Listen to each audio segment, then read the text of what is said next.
Our next speakers are also huge friends to the beverage industry. They're key intermediaries between some of the smallest brands and some of the largest retailers in the country.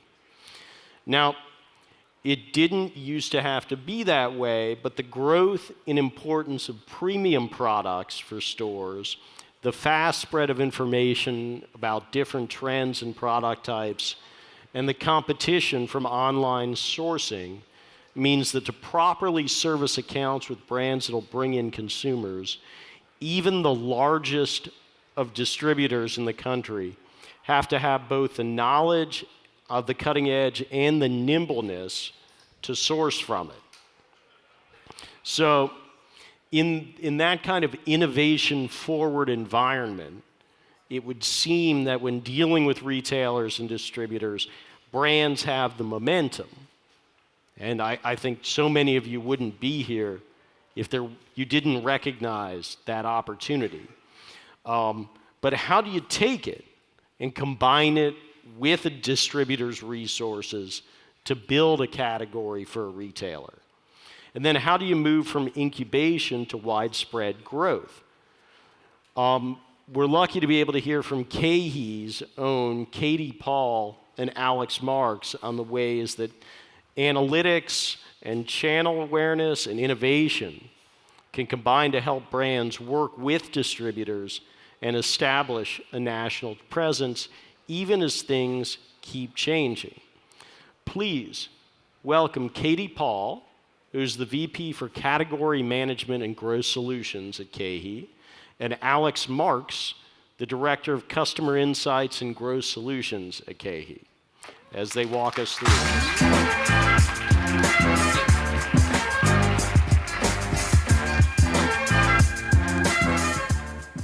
All right, good morning, beverage innovators.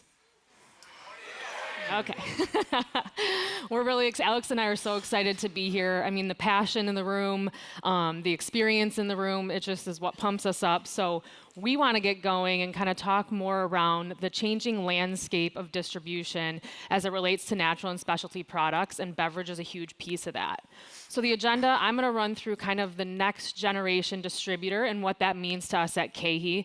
I'm going to start a little bit high level and talk about just the distribution landscape in general, and then dig a little bit more into our strategy and how we're transforming and evolving as the marketplace continues to evolve. Alex will then take us back to the basics and kind of give advice and information on how to approach distribution, and then also how to approach our retailers through distribution. And then lastly, we'll just drive it home with how we're bringing the trends to life, what trends we're seeing happen in the marketplace today, and then what we're doing to propel those trends throughout our distribution network. So next generation distributor. This is a 30,000 foot view look at the distribution landscape. And kind of how we look at distribution is two main segments: food service distribution and then retail grocery distribution. And they're about half and half as it relates to the dollars spent in those channels. Within each of those segments, though, is a subsegment that we consider broadline versus specialty and natural. And broadline is more of your mainstream conventional products, either being distributed to food service or through retail grocery. So in looking at the food service landscape, the broadline distributors would be the US Foods and Sysco's of the world, while the specialty distributors would be something like Chef's Warehouse. Within our space, retail grocery, when you look at broadline and more mainstream conventional products, we talk about C&S Wholesale and Spartan Nash, and then Super Value. And with you, and if I purchase a Super Value, the uncertainty that might be going on within our specific space. And so where we're going to stay and kind of remain true to our core is we are going to continue to be a natural and specialty distributor. And so that means niche products, that means innovation, that means tail end. And so in order to do that, we realize that we have to evolve in the marketplace and partner with small emerging brands and entrepreneurs in a different way. So why do natural and specialty distributors even exist? I think Alex gave me this stat last week that there's somewhere between 100,000 and 150,000 points of distribution across the US. So how does a brand reach all of those points of distribution? And then how does a retailer even think about all the brands that they're working with? Do they want to work with 3,000 vendors in their system, or do they want to work with one supplier in their system and get all 3,000 brands from that one supplier? So when you think about it that way, distributors exist for multiple reasons, from the brand's perspective as well as from the retailer's perspective. And when you think about our landscape, we have about 16 distribution centers across the US and Canada that service a multitude of channels. So whether it's mass merch like a Meijer, Walmart, Target, it might be conventional grocery like an Albertsons, Safeway, H-E-B, it might be natural chains, Sprouts, New Seasons, Fresh Time. And then it goes into 10,000 points of distribution that are specific to independents, which are the toughest for brands to reach, which is another reason why specialty and natural distributors exist. So what differentiates KeHE and kind of what's our strategy around the changing marketplace? So we did just redevelop kind of our strategic plan. It's a 5-year strategic plan. And the way we're thinking about it is a lot different than we've thought about it in the past. We're thinking about how do we remain true to our core, remain a distributor, but kind of take that to the next level and be the next generation distributor. So we're distinguishing ourselves in 2 different ways, and Alex will get into a lot more detail around the first one. But the first one is innovative products and insights. So how do we remain true to that core and keep the tail end, find brands before they're even ready to go to market as they continue to grow? And then insights. How do we take data, create analytics out of that data, and then pull insights that can both help our brands grow smart, and then help our retailers have the right assortment, the right merchandising, and the right approach to market. The second distinguisher is sales and supply chain solutions. So we are a distributor, and I'll get into that. So you need to have a smart supply chain, and that's a big piece of what's distinguishing us in the market. And then how are we going to distinguish ourselves is through 3 enablers. So the first enabler is being digitally excellent. Technology is something that has kind of lagged, honestly, in the distributor landscape. So we're focused a lot on how can we use technology to enable the growth of brands and our retailers. Infrastructure readiness. So whether that be building a new box. We just opened our 16th warehouse in October to support some additional business that we were awarded in the Northeast. Well, it's not just boxes, though. It's how can we be ready to go to market through alternative paths to market, potentially through technology as well. And then lastly is our culture and our people. So KeHE is an ESOP, so we're employee-owned. We're a B Corp, certified B Corp. We give 10% of our pre-tax profits back to an arm of our organization called KeHE Cares, where we come alongside organizations and serve to make lives better. And then also just the way we're thinking about talent, whether it be recruiting talent or retaining talent at the organization, and building great leaders is what is going to enable us to do those things. So let me take a step back and talk about yesterday's distributor. And what that looked like is kind of funny. We have this phone here, and we, the distributor, got a phone call. The phone call might have been from a retailer saying, "Hi, KeHE, we want product X." Or the phone call might have been from a supplier saying, "Hi, KeHE, we want you to distribute product X." And what did we do? We said, "Okay, we're going to do that." And then the next day, it was on a truck. That's simplified version, but it was more the call and haul approach, yesterday's distributor, and kind of not necessarily using data and insights and people to propel growth. So what we're looking at today is a lot different approach. We're getting smarter with our phones and beyond. We're looking at data. We're looking at marketplace data. How is the category performing in the market? Where are our brand voids or white space within our portfolio? And how can we make sure that we fill that white space in order to grow through our retail partners? We're looking at internal metrics. We're looking at fill rate at a different way. We're looking at spoils and comparing new brands to like products and how those categories perform, and making sure that we're transitioning new brands into a better platform so they can grow while being smart. We're listening to podcasts, and we're looking at things that are trending on Instagram. We're constantly in stores. Across the US, we're looking at how things are merchandised. We're looking at the competitive landscape of the actual set. We're taking a look at how shoppers are shopping the category, what they're looking at, what their needs are within that category.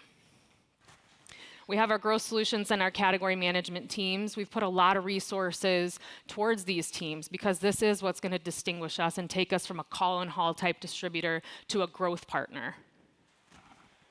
We attended farmers markets, which I'll touch on a little bit more this summer. We've been hosting a lot of innovation events, whether it be summits or showcases. We've been attending international shows.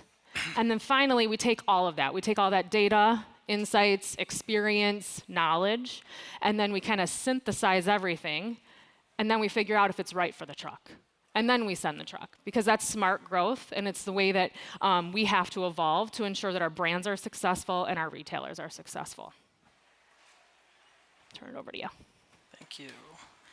Glad to be here. Before I get started, I just have to say I am a huge beverage geek, so for me to be up here feels really awesome. Thanks, Jeff.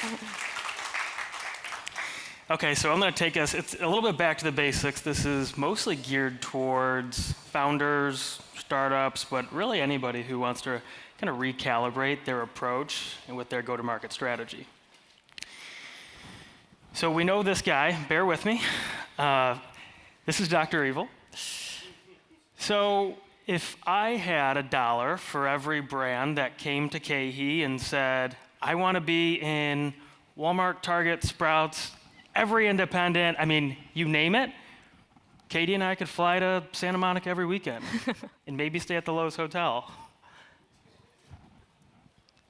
We think you should tailor your strategy, obviously. The first bucket I want to discuss is channel. So this seems really obvious, right? In the days of yesteryear, it was pretty simple. If you had a clean ingredient deck, it was launching natural, conventional will see the data in time and it'll evolve and you'll get there. But channel lines are blurring. So if there's anything to take away from this, you might still want to launch a natural, but consider conventional partners as well. And then by region. Region is important, of course, for a ton of different reasons. You should, of course, dominate in your backyard. But from a distributor's perspective, you need to be able to have inventory in a DC. So we always say you need an anchor account. So you need a retailer that will turn, that way you don't have to worry about minimums or on the back end, even worse, spoils. And then a banner approach. So, obviously we don't mean sequentially select this banner, then go to this banner and this banner. That'd take a little too long. But when I think of by banner, think about data. Think about nailing a retailer, so more turns per category average, having that data alone, and then taking that to a competitor. It gives you that much more leverage in your selling story to be able to potentially get in.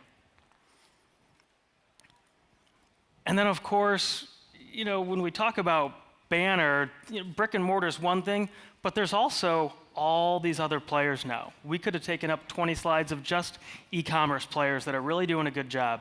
So keep this in mind. And one thing that I feel like a lot of people don't know is that your distributor partner can likely help you with these solutions.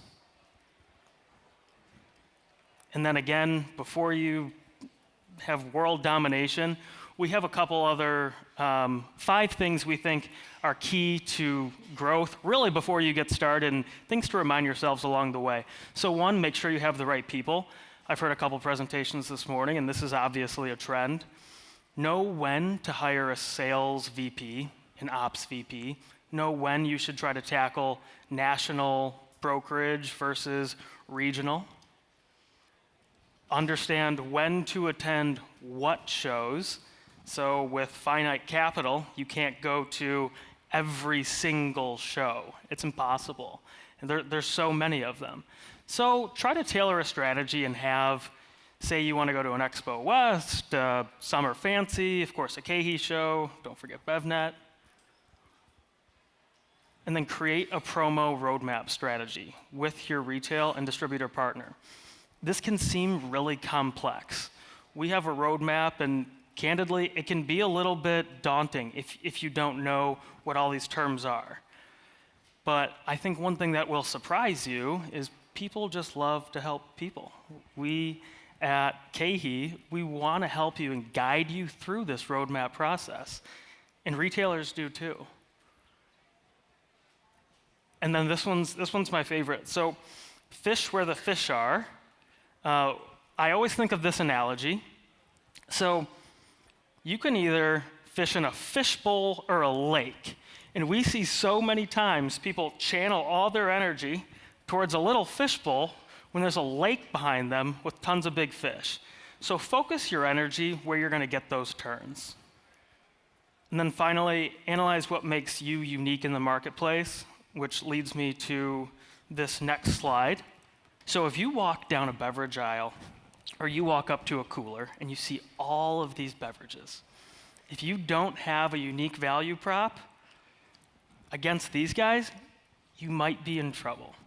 That's not to say you can't succeed. The world, it thrives on Me Too's. There's not one kombucha, there's not one CSD, there's not one ready-to-drink tea and coffee. There's plenty of room for a Me Too. But a unique value prop will help you. Never stop evolving. Once you find what makes you special and unique, don't just pigeonhole yourself and say, well, I'm a kombucha, I'm a great tasting kombucha, because guess what? There's a lot of great tasting kombuchas out there. So I'm going to take you through a little bit of, I don't even know what to call this. It's a little crazy. So you're a kombucha. You can launch and then become a kombucha with energy. Or you could evolve and then become a kombucha with chia. You could become a simple chia beverage, chia superfood meal replacement. Let's say you don't want that. You could cut out the meal replacement and go to a coffee, and let's say you don't want to drink coffee, but you want superfood. You don't want superfood, but you want the coffee. Go with some protein, or you could just keep it simple and have your protein. So you can see, what I see here is I see a blurring of categories. So even if you are in one category, you should still know maybe where you want to be merchandised and generally the direction you want to go, but you can be agile. Yeah, and to Alex's point, I think being agile, failing fast, taking the risks, failing fast, and pivoting, learning from those either mistakes or opportunities, and pivoting, and just that continuous evolution is what's going to keep you relevant in the marketplace. I think they said it earlier. I don't remember if it was Chobani or La Colombe, but they said it earlier. You're never, not one product in the store is ever finished. So that continuous evolvement is kind of what Alex was speaking to there. So a main goal for us is to identify, nurture, and grow new, small, emerging suppliers. And so we're thinking about this a lot different. With the landscape that's changing, with everything Alex went through from a category perspective and all the trends that are going on in the marketplace, we have to pivot ourselves and figure out a way to partner better with these brands to create a growth partnership rather than it being we're the distributor and you're the supplier. So the first thing that we're doing differently is how we're searching for these brands, how we're hunting for them, foraging for them. And a few things that we've implemented recently is, number one, we have great partnerships with incubators and accelerators. We're based in Chicago. Chicago has become such a hub for innovation and hub for food, and we can create those partnerships there. And number one, it serves as kind of a platform for us to find innovation. And then number two, we can then come in and help educate the brands on navigating distribution. We know it's not the easiest thing. We need to demystify going through distribution. And that's one of the ways that we're doing that with brands that might not even be in our portfolio yet. We launched our farmers market tour in May of this past year in Boulder, Colorado. And throughout the summer, we visited about 15 hotspot farmers markets. So if that's where you got your beginnings, I think that's an awesome start, and that is what we're looking for. Yes, Farmers market brands might not be ready to go to market today, but we know about the brand and we can help them along the way to make sure that they are ready to go to market. We hit San Francisco and Portland and Washington, D.C. and Chicago, and about 15 of those kind of searching for that innovation. International shows, I mentioned this earlier. We went to Sana Natural Organic in Bologna. We've been to Tuto. We're heading out to Chibas. So just finding brands that may have started internationally and will eventually graduate over to the US. And then other things, Range Me, we're looking at what's trending on Instagram. We're checking out menu insights, so what ingredients are popping up in menus that will likely then pop up in the future in packaged food. And then attending events, these type of events, educational events, partnering with the right groups and organizations to ensure our team is staying abreast on what's going on. The second piece of that is curating our brand portfolio. So ensuring that we have the tried and true predictable performers all the way down to those brands that we're willing to take bets on and risks on in our portfolio. So we're starting to think about our brand portfolio and the curation of that much like a stock portfolio. You need your tried and true, and then you have the ones that you want to take risks on that you're willing to make bets on. And one of the ways that we're doing that is through our innovation guru and a methodology we put behind how we scorecard innovation. And I'll go through the details of that on the next slide for you. But some of that is objective and some of it's subjective. Some of it's gut. And I know we've heard that at these conferences the past week we've been here. A lot of it is just gut and intuition and making decisions quickly. But there is some sort of objective measures you can put towards it as well. Our Trend Finder event, we host on an annual basis, meeting with anywhere from 80 to 150 new brands that we aren't currently doing business with, so continuing to curate through those events, and then showcases that we're hosting at our internal events that allow us to put new brands that we're not partnering with in front of our retailers and give those brands the opportunity to experience a KeHE show, a distributor show, without having to be all in. And then allowing our retailers to tell us, what'd you think? I mean, is this something that you're interested in? Do you agree with us on these brands that are here? And then the last piece of this is, okay, a brand is in our portfolio. Now, how do we help cultivate that brand? How do we ensure that that brand is growing in our book of business as well as outside of our book of business? Because if a brand is successful elsewhere, it's going to be successful for us as well. So we've launched on Trend Awards and top picks monthly, new brands that we're bringing into the business that we think really resonate with our retailer partners. So part of it is just visibility, getting these brands out there, whether it be communicating to our sales team or communicating directly to our retailers. We're enhancing kind of our launching pad, which is new at KeHE, enhancing that to ensure that retailers are receiving product and getting the discounts and rebuying the product after they launch through things like that. And then education for suppliers. We're hosting 3 new supplier summits this year, the first 2020, I should say. The first one kicks off in January, and our goal is to just be transparent with suppliers on here's what to expect in going through a distributor, and also just to educate them. If they're educated and understand the nuances, it will help propel their growth. So I mentioned the Innovation Guru scorecard. There's 5 components, well, 4 components and kind of an extra credit. The first component of that scorecard is we're looking at ingredients. So is the product clean? Is it functional? But also maybe is it taking an ingredient that might not have been in that specific category in the past and incorporating a new ingredient into that category. I mean, think about cauliflower on the food side. I sat with her last week at Nosh, and her incorporating that ingredient into a new category, into frozen, pizza space, allowed her to grow like crazy. So we're looking at those ingredients. Innovation is key. So is the brand capitalizing on an existing trend, or is it creating a new trend? Is it the first of its kind? How unique is it when it comes to innovation? The third is taste. Taste is obviously really important. I mean, the packaging and the saleability, which I'll talk about next, will get you off the shelf the first time, but the taste is what's going to get you off the shelf the second time and provide those repeat purchases. The fourth is saleability. So who is the entrepreneur behind it? Who are the people behind it, like Alex mentioned? What does the packaging look like? How competitively priced are you? What does your promo plan look like? All of those things that go into getting the product off the shelf once it's there.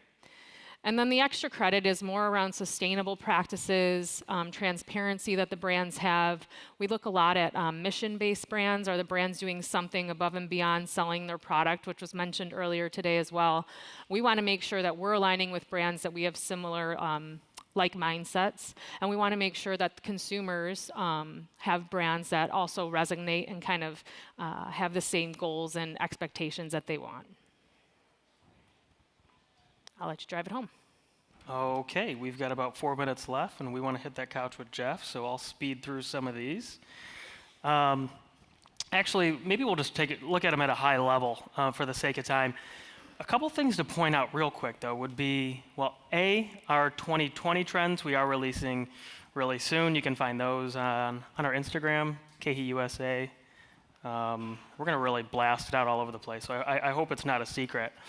But without explaining all these, I would say there's one overarching trend that covers almost all of these, and that would be health. So when you're considering launching new products and you want to put a twist on it, something to attack a trend, just note if you do add some collagen or if it is plant-based, anything that really embodies health and wellness, we think you're on the right track. So I think that's it. Thank you for everyone's time. Yeah, thank you. There it is, Alex, the dream. Good yeah, that's work. right. And it's not a couch this time either. No, it's a space chair. It's next gen. Since you have it up on your trend predictions, the distribution side to handling CBD,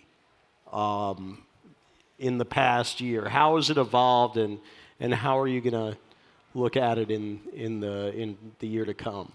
Particularly since 2020 is supposed to be the year of the CBD beverage. Yeah, so we are staying ahead of it. We know the key players. We are currently distributing topicals, not ingestibles. We oftentimes call our legal team our sales prevention team.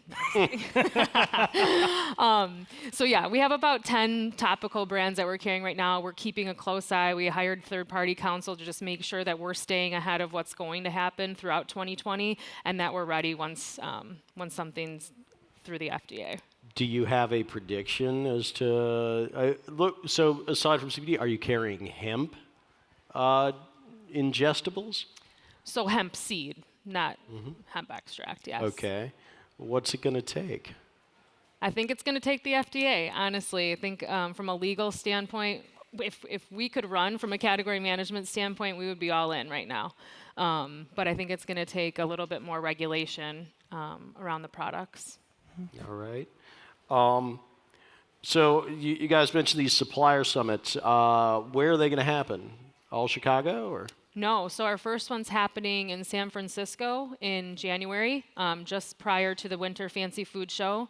Our second one is happening in April in Chicago, a suburb outside of Chicago. And then our third is happening in September, 2 days before Expo East in Philadelphia. So we're kind of trying to tack on to other events that are going on in the marketplace, understanding that travel could be confining for some of our smaller retail or smaller supplier partners.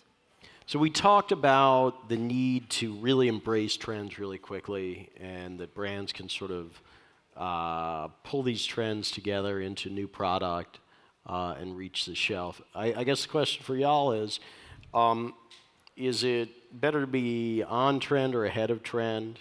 And how do you play with those brands differently?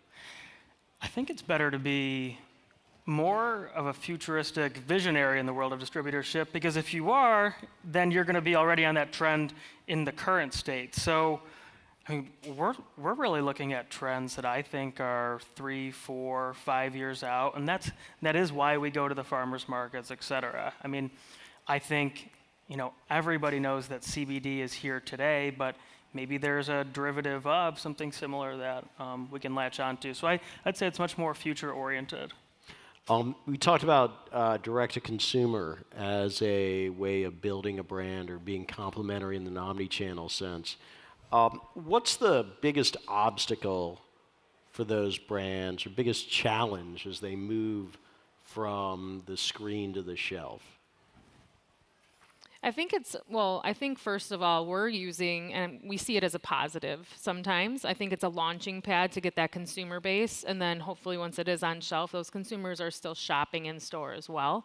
So I think we do think it's a good thing. I think that the biggest challenge is going to be retailer expectations, whether that be all the bad words I'm going to say, slotting and manufacturer chargebacks, and just the cost of going to business through retail is a lot different than that of, I think, online. So it's the biggest challenge in understanding and not over-promising to retailers in terms of what you will do to support your business. That almost feels like going back to the beginning for a lot of these brands. I agree. Yeah, I think it's starting fresh and new and learning a totally different side of the business. Mm-hmm. So I got to ask, in an old distributorship situation when it was call and haul, if someone had called you and said, well, we need to do oat milk, would it then have been call and haul and oats?